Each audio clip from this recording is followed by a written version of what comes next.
the sons of Zebedee came to him. "Teacher," they said, "we want you to do for us whatever we ask." "What do you want me to do for you?" he asked. They replied, "Let one of us sit at your right and the other at your left in your glory." "You don't know what you're asking," Jesus said. "Can you drink the cup I drink, or be baptized with the baptism I am baptized with?" "You can," they answered. Jesus said to them, "You will drink the cup I drink and be baptized with the baptism I am baptized with. But to sit at my right or left is not for me to grant. These places belong to those for whom they have been prepared." When the 10 heard about this, they became indignant with James and John. Jesus called them together and said, "You know that those who are regarded as rulers of the Gentiles lord it over them, and their high officials exercise authority over them. Not so with you. Instead, whoever wants to become great among you must be your servant, and whoever wants to be first must be slave of all. For even as the Son of Man did not come to be served, but to serve, and to give his life as a ransom for many." The word of God for the people. Thanks be to God. Would you pray with me? God, your word is perfect, and I am not. But I ask that you would use me anyway. Open this passage to us today. Draw us closer to you through it. Amen. We are on the way. Or that's how the early church would have put it. Rather than saying that we are Christian, or even that we are Methodist, the first Christians said they were on the way of Jesus Christ. And I like that language, because if I say I'm a Christian or I'm a Methodist, it can sometimes be taken to mean that I have a certain set of beliefs.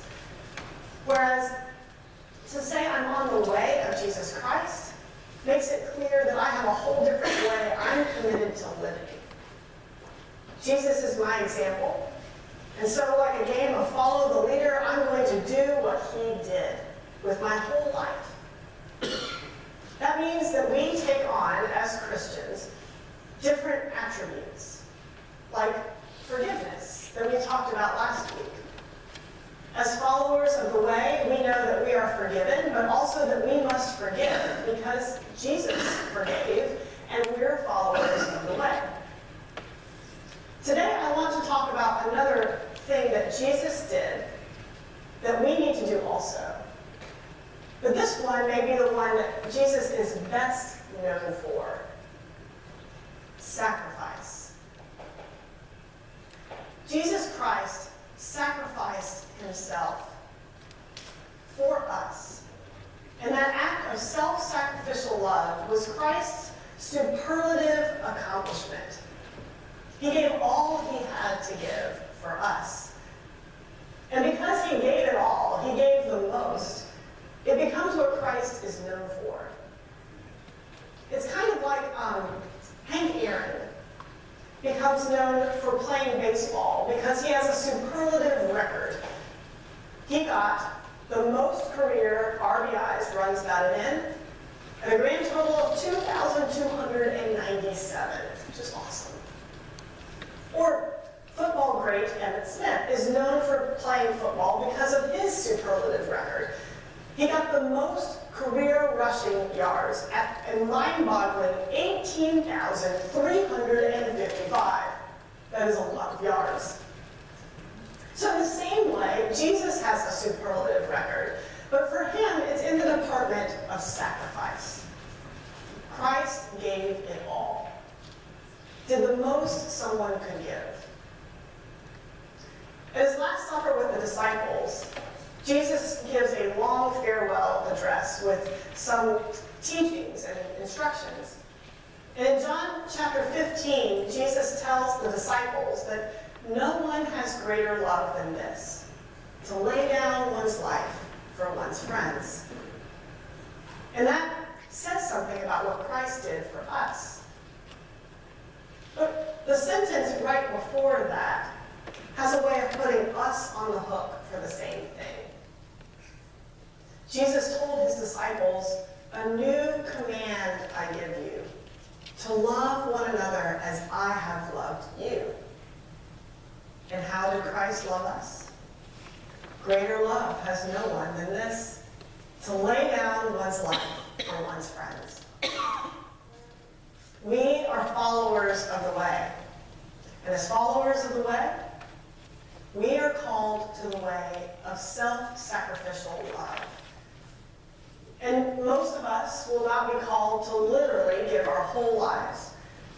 And yet every one of us, every day, is called to perform acts of self-sacrificial love, giving up something that we want or even need out of compassion and concern for others. This is the way of Christ. And it's beautiful to see in action at a distance. We are in this stage as a family where we're watching a lot of kids' movies and a lot of Pixar movies. Do you know this brand of movie? It's been bought by Disney now, and they have made a lot of great children's films. And I think part of what makes them great and gives so many of us an emotional attachment to them is because often the culminating moment is an act of self-sacrificial love. So at the end of the movie Cars, Lightning McQueen sacrifices the piston cup that he has been working for so that he can give the king a dignified finish. Or at the end of Toy Story 3, which is a tearjerker, grown-up Andy sacrifices his beloved Woody toy so another little girl can have it. I defy you to watch these movies and not shed at least one single man tear. They make me tear up every time. It's embarrassing. I always feel ridiculous. But the reason I tear up at these movies is because acts of self-sacrificial love are beautiful, even when performed by cartoon characters. And because of what Christ has done for us, they resonate for us. We know, we recognize that there is a goodness in them that we need to aim for too. But the problem is that these acts of self-sacrificial love are not so beautiful when they come upon us in everyday life. In everyday life, there's no cinematic music that cues us into action. And often, when an opportunity to sacrifice for someone else comes up, it is not the right time. And we are annoyed and inconvenienced instead of feeling inspired to action.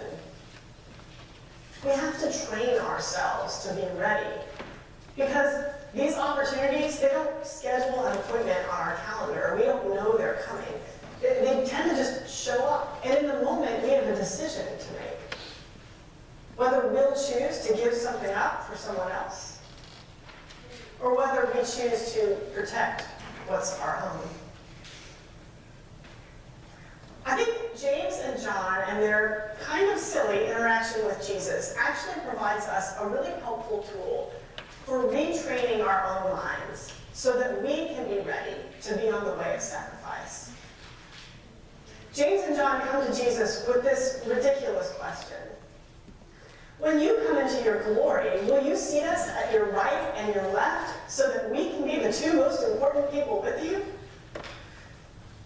Jesus, after explaining to them that they don't even really know what they're asking for, teaches all the disciples and us an important lesson about how the kingdom of God works. When we're followers of the way, any among us who would want to be great needs to serve. And any among us who wants to be first ought to seek to be last instead. Great, servant, first, last.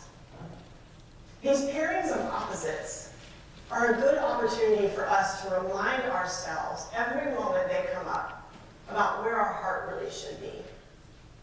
Because I think most of us, almost every day, has a moment where we want to be great, or we want to be first. And they may be small things like wanting to get the best serving at dinner, or have the first parking slot in the lot. But they can also be big things, like wanting the biggest chunk of the inheritance or the best job promotion. And when we find ourselves thinking, I want to be great, or I want to be first, we can catch ourselves and stop and pause and remind ourselves that when we're followers of the way, it's not greatest, it's servant. And it's not first, it's last. And every time we catch those feelings welling up in us, we can train ourselves to seek the opposite. Then when the chance to sacrifice arises, we might be ready. Ready to say yes to something even bigger than we thought we were capable of. In all the midst of the suffering that's happened with Hurricane Harvey over the past week or so, there's been one really neat example that has come up that exemplifies this, and maybe you've heard of it. Margie made me aware of it. There's this guy in the Houston community, Mattress Mac, who owns a bunch of businesses. And he had a chance to preserve and protect what he had, or to choose the way of self-sacrificial love. And he chose the latter. Let's show you about it. Magdalena Melez and her fiancé are finally dry after narrowly escaping floods from Tropical Storm Harvey early Tuesday. Once I started seeing odd setting, I started turning back. They risked rising waters, eventually making it to one of the only shelters in their area with room. But this was no ordinary shelter. The couple are just some of the 300 evacuees sleeping at a massive gallery furniture store on brand new furniture that will later be sold. I am at home. This is a anchor feeling. This is not a shelter. This is a home. We've had people that have been evacuated by boat that come in dripping wet with nothing but the clothes on their back. It's Dan Marchione's job to welcome the evacuees to one of the furniture stores turned shelters owned by Jim Mattress Mac McInvale. McInvale is a Houston area businessman who wanted to give back to the community. I do it because that's the way I was raised up. I was taught it's better to give than receive. His stores are taking in donations and sheltering evacuees and first responders. We have about 60 National Guard troops that are sleeping on the best Tempur-Pedic mattresses that are on the market. And tell you what, those are some happy soldiers. Even with the stress of the floods, evacuees feel lucky to be here as they recline and wait to find out what's to become of their homes. Reporting from Richmond, Texas, I'm Sonia Mogi. So I, of course, like y'all, don't know Mattress Mac, but I'm willing to take a bet that Mattress Mac is a follower of the way of Christ, because his way is a way of self-sacrificial love. And that is our way too. And today we have two opportunities to be on that way. Right after church, we'll have the meal for Gabriel, where we can give some of what we have in order to share with a family that is not only in need, but a family that we love and care for, as a way to sacrifice some of ours to benefit theirs. And I also want to make available to you, many of you have expressed deep concern about Hurricane Harvey, and rightly so.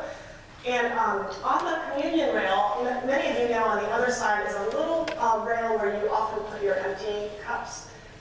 If you want to make a contribution to the relief efforts for Hurricane Harvey, I want you to feel free to leave a contribution there, and we'll send it to UMCOR, the United Methodist Committee on Relief. They have a great way of putting feet on the ground really quickly when things like this happen. So you can do that today, and we can provide the link for you to do that throughout the week as well. Whether it's today, right now, or later today, all the time, our way as followers of Christ is this way of self-sacrificial love. May you be on it. Amen.